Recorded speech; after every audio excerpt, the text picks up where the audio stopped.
જિગીશા પટેલ પર થયેલા હુમલા બાદ પહેલીવાર ગોંડલમાં તેમની સભા યોજાઈ। આ સભામાં જિગીશા પટેલે ભાજપ પર આકરા પ્રહાર કર્યા છે। આમ આદમી પાર્ટી હાલ પરિવર્તન લાવો ખેડૂત બચાવો યાત્રા કરી રહી છે, ત્યારે આ યાત્રા હવે ગોંડલ પહોંચી હતી। નમસ્કાર, હું છું ચંદ્રિકા પુત્રી નિરાલી। તો જિગીશા પટેલે પોલીસને પણ ચેતવણી આપી છે। આવો સાંભળીએ તેમણે વધુમાં શું કહ્યું। ભારત માતા કી હજી મને જોઈએ એવો અવાજ ન થયો। ભારત માતા કી હા, મારું ગોંડલ હા। પહેલા તો આપ સૌનો ખૂબ ખૂબ આભાર કે ગોંડલ તાલુકાના તમામ ગામડાઓમાંથી અને ખાસ કરીને દેરડીમાંથી શહેરમાંથી પણ લોકો અહીંયા પધાર્યા છે અને અમારી ખૂબ રાહ જોવી પડી આપને, એના માટે આપની માફી પણ માંગુ છું। સાથે સાથે મંચસ્થ તમામ મહેમાનો પ્રવીણભાઈ રામ, બ્રિજરાજભાઈ સોલંકી, તેજસભાઈ ગાજીપરા, મહેશભાઈ લુણાગરિયા, રાજુભાઈ બોરખતરિયા, ધાર્મિકભાઈ માથુકિયા, તમામ લોકોને હું આવકારું છું।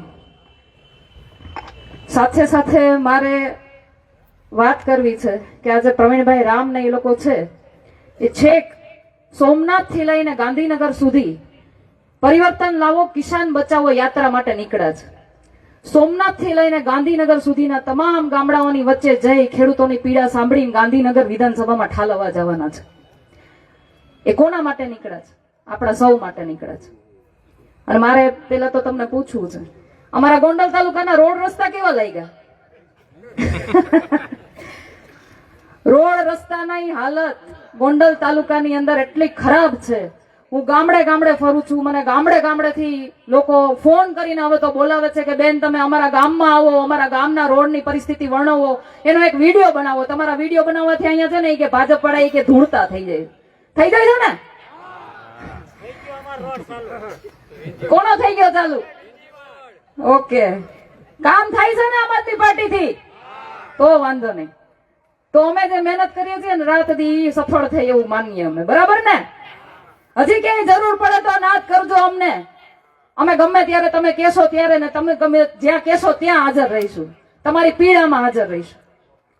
રોડ રસ્તાની પરિસ્થિતિ એટલી ખરાબ છે કે ખેડૂતોને અહીંયાથી એનો માલ લઈને જયારે જવું હોય ને ત્યારે એના કેટલા બધા એવા એક્સિડન્ટ થાય છે, એના વાહનોમાં કેટલી બધી કહેવાય ને કે મેન્ટેનન્સ એટલા બધા આવે છે।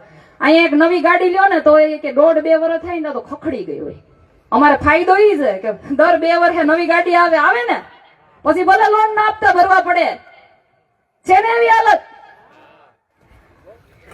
રોડ રસ્તાની હાલત આવી છે, પણ અમારા બિચારા ધારાસભ્ય બહુ ભોળા, બહુ એટલે બહુ ભોળા બિચારા, નીકળે નહીં બહાર, અને નીકળે 2 વેતા ધર હાલતા હોય, એ રોડે અડે જ નહીં, ખબર પડે ને કેવા રોડ છે। 2 પ્રતિનિધિ રાખ્યા છે, એ પ્રતિનિધિ 4 વેતા ધર હાલે અને પાછા રાઈતે હાલે। એ પ્રતિનિધિના 2-4 કાપાટ અહીંયા વાળા છે, એમ કે હું કે અડધી રાત નો હોકારો, એલા વધી અડધી રાતે કોને જરૂર પડે? સામાન્ય માણસ તો સવારથી લઈને સાંજ સુધી કામ કરીને 10 વાગે તો હુઈ ગયું હોય, અડધી રાતે જરૂર કોને પડે? ડ્રગ્સ વેચવા વાળાને પડે, દારૂ વેચવા વાળાને પડે, રાતે ન્યુસન્સ ફેલાવવા વાળાને પડે ને? અને પાછા એનું ગર્વ લે અડધી રાતના હોકારા। હવે હાલતી ના થાવ, હાલતી ના।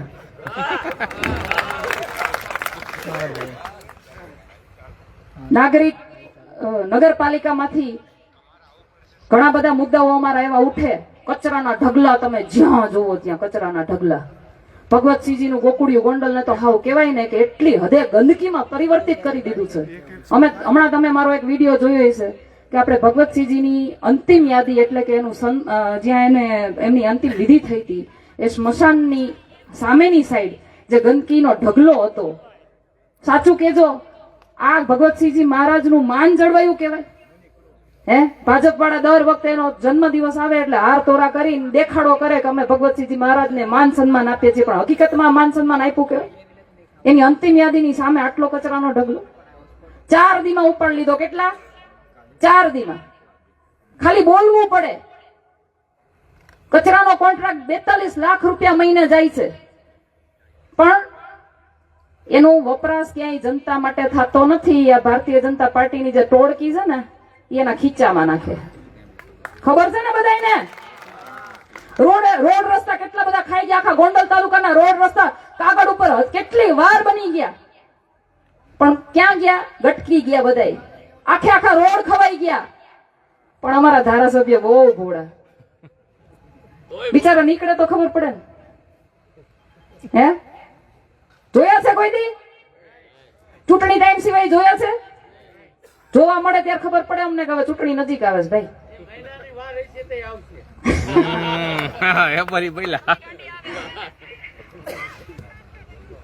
ગટર અહીંયા છે ને ભગવતસિંહજી મહારાજે બુગદા બનાવેલા છે.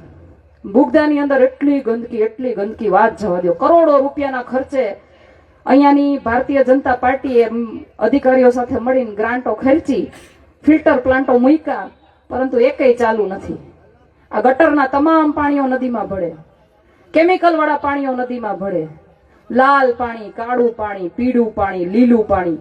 સ્વચ્છ પાણી માટે મારી માતાઓ બહેનો વલખા મારે, પણ અમારા ધારાસભ્ય બહુ ભોળા, બહુ ભોળા. બિચારા નીકળે તો ખબર પડે ને. 2 પ્રતિનિધિ રાખ્યા છે. અડધી રાતનો હોકારો છે, એક મોટો પ્રતિનિધિ ને એક નાનો પ્રતિનિધિ. અડધી રાતનો હોકારો, પણ અહીંયા અડધી રાત એવા ડ્રગ્સ દારૂ વાળાને જ કામ આવે.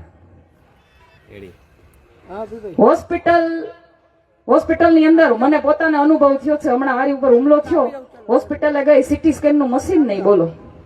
2.5 લાખની વસ્તીની અંદર એક સિવિલ હોસ્પિટલ છે. એ હોસ્પિટલની અંદર ન તો સારા ડોક્ટરો છે, ન તો સારા મશીનો છે. અને પાછા કે અમારા ગોંડલમાં બહુ શાંતિ છે. શાંતિ જોઈ ને અહીંયા નથી. તમારા હોસ્પિટલમાં કોઈની સારવાર થતી નથી, પોલીસ તંત્ર કોઈના કેસ લેતા. પછી કે અમારા ગોંડલમાં બહુ શાંતિ છે, પણ લોકોની પીડા અહીંયા નીચે હું છે એ તો તમને ખબર જ નથી. ફરી એકવાર કહું છું કે અમારા ધારાસભ્ય બહુ ભોળા, બહુ ભોળા. નીકળતા જ નથી, ખબર જ નથી. નીકળે તો 2 રત ઊંચા હાલે. શું કરવું કયો? આ પીડા કોને કેવા જાવી? કોંગ્રેસે પણ આજ સુધી વિપક્ષ તરીકેની ભૂમિકા નિભાવી નથી. લોકોને બહુ આશા છે કે અમને કઈક એવો મજબૂત પક્ષ મળે. હું ગોંડલના તમામ ગામડાઓની વચ્ચે જાઉં છું, લોકોની વચ્ચે જાઉં છું. લોકોને એવી ઈચ્છા છે કે અમને કોઈ સારો નેતા મળે, મજબૂત માણસ મળે, અમારો અવાજ ઉઠાવવા વાળો કોઈ માણસ મળે. ડરના માયરા બહાર નથી નીકળતા. આજે પણ હું તમને કહું છું કે અહીંયા મને એવું લાગ્યું કે ઓછી સંખ્યા છે, પણ મીડિયાના માધ્યમથી ઘણા બધા લોકો જોતા હશે ને, એ બધા પાછા ફોન કરીને મને કહે, બેન તમે સાચું બોલ્યા ને સારું બોલ્યા. મારા હાડા ષડયંત્ર કરે. વિચાર તો કરો, આપણે એના ભ્રષ્ટાચારને ખુલ્લા પાડીએ ને તો ષડયંત્ર કરે. અરે તમારા જેવા ડરપોક આજ સુધી જોયા નથી. માઈ કાંગલી ના આટલા ન માલા. હે માણા એમ કે ભાઈ હાલો અમારાથી ક્યાંક ભૂલ થઈ ગઈ છે તો અમે તમારો પ્રશ્ન સોલ્વ કરી દઈએ. તમે અમારું ધ્યાન દોર્યું છે તો અમે તમારો પ્રશ્ન સોલ્વ કરી દઈએ. એના બદલે આપણે લોકો જનતાનો અવાજ ઉઠાવ્યા જઈએ, જનતાની પીડાને વાચા આપવા જઈએ, તો મારા હાડા ઓલા બુટલેગરો પાસે પૈસા દઈને હુમલા કરાવે. તમને તો એમ હશે ને કે અમે બી જાહું. અરે આ વખતે તમારા ઘા ખાલી ગયા ભાઈ. આ વખતે તમારો મેળ નથી આવવાનો. આ વખતે તમે જે વિચાર્યું છે એ નથી થવાનું. અને આ હિંમત અમને ક્યારે મળે છે? આ હિંમત અમને ત્યારે મળે છે કે અમે ગ્રાઉન્ડ ઉપર જઈએ છીએ, ગોંડલની જનતાને મળીએ છીએ, ગોંડલની જનતાની પીડા જાણીએ છીએ, અને એટલા માટે અમને હિંમત મળે છે. અમને ખબર છે કે ગોંડલની જનતા કઈ રીતની પીડા સહન કરે છે. એને ક્યાંય ન્યાય નથી મળતો. ખાસ કરીને આજે આપણે ખેડૂતોની વાત કરીએ તો આમાં કેટલા લોકોએ મગફળી કેન્દ્રે મફત ટેકાના ભાવે મગફળી આપવા કેટલા લોકો ગયા હતા? હાથ ઊંચો કરજો.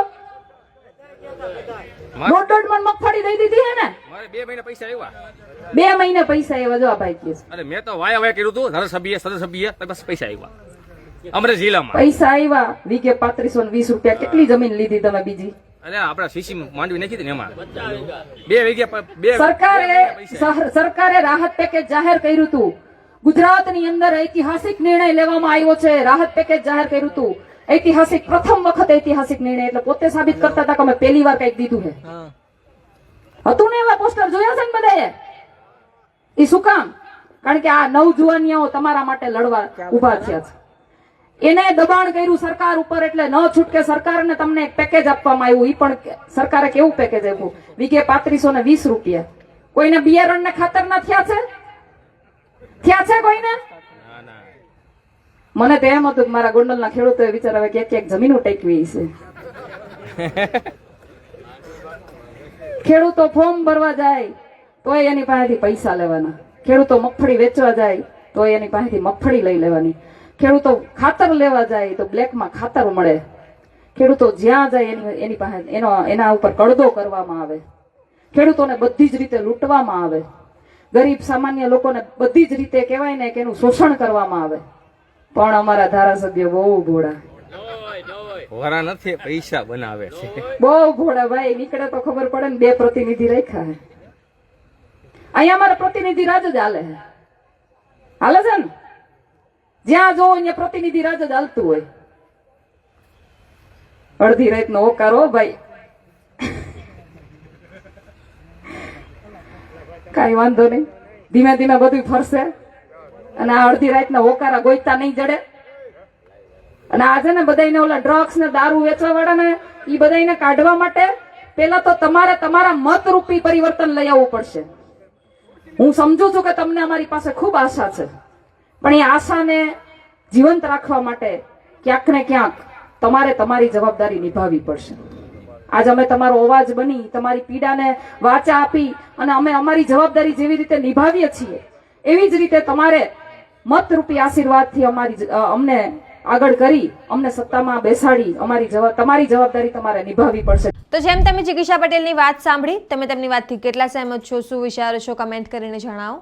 અત્યાર માટે બસ આટલું જ. સમાચારને લગતી વધુ અપડેટ્સ માટે અમારી વેબસાઇટ www.gujaratplus.in પર પણ માહિતી મેળવી શકો છો. ધન્યવાદ.